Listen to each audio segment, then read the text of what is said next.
Salut și bună ziua, ce faci, frate? Te salută Scrap Mechanic, toate sculele în spate. Nu mă subestima că s-ar putea să te omor, deși arăt ca un elf scăpat de la moșul din laborator. M-am trezit singur printre munți și copaci. Ce-ai cu mine, bă, destinule? Ce vrei iar să-mi faci? Am rămas singur în sălbăticie. Nu am pe nimeni cu mine, dar am sculele la mine.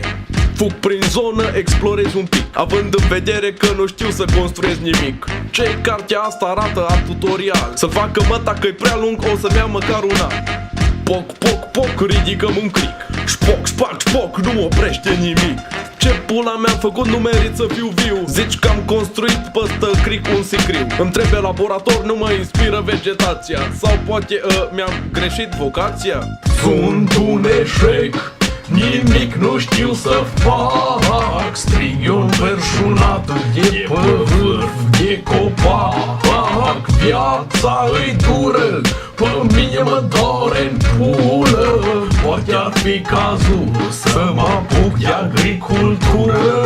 Codrin pe felie, azi îs inventator. Când fac eu mașină mere și fără motor, îți dau cu ciocanul în cap, nu-ți pașnic. Dacă mă enervezi pot construi o mașină cu aripi. Nu pare să reușesc nimic după o oră 3. Deci rușinat deschid tutorialul how to play. Mă simt rușirat, neinspirat și antic. Ce pizda mă ți-o fi cu dildo ăsta gigantic? Nu am concurență nici cu aia strași. Scrap fără S, eu crap mecanic. Deci grijă ce zici că te arunc în urzici. Eu scrap mechanic, tu ești fără sens aici. Ar fi cazul să te apuci de testament, că de mă pun în capul tău te scurci cap acostament. Te zugrăvesc cu roțile, te cal cu hammerul pe care mi l-am construit ieri din pietre folosind picamărul. Sunt un eșec, nimic nu știu să fac. Strig eu înverșunat de pe vârf de copac. Viața îi dură, pe mine mă doare-n pulă.